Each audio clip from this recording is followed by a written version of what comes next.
आज की कहानी है एक ऐसी हैवान औरत की जो हवस के चलते अपने ही शादी के 45 दिन बाद अपने पति की हत्या करवा देती है। और उस साजिश में शामिल थे और भी कुछ लोग, जिस वजह से उसके ही पति को रास्ते से बनारस से आते हुए रास्ते में ही कम से कम 8 गोलियों से मार करके उसकी हत्या कर दी जाती है। आखिरकार कौन पत्नी खुद अपने शादी के 45 दिन बाद विधवा होना चाहेगी?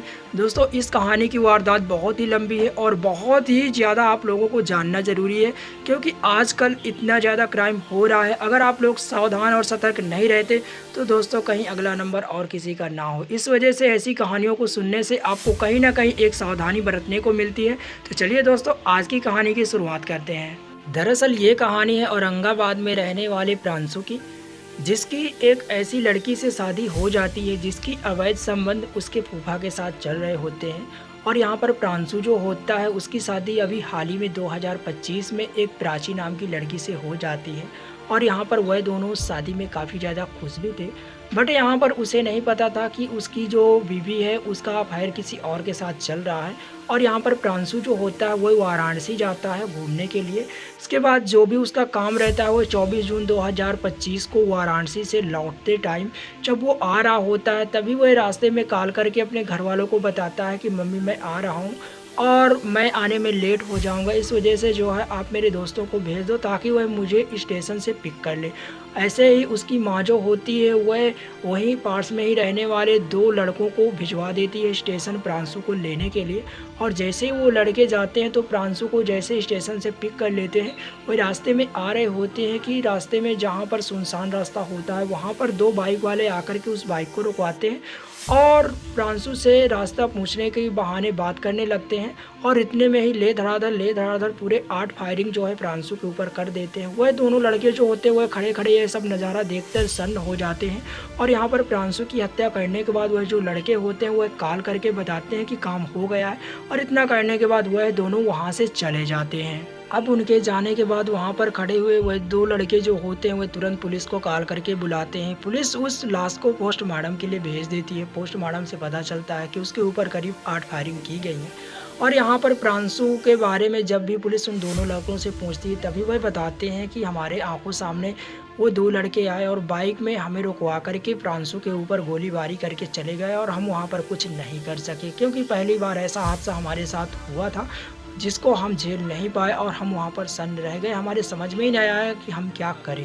दोस्तों, पुलिस यहाँ पर इतने में ही उन दोनों को नहीं छोड़ती है, उनके साथ काफ़ी ज़्यादा इन्वेस्टिगेशन की जाती है।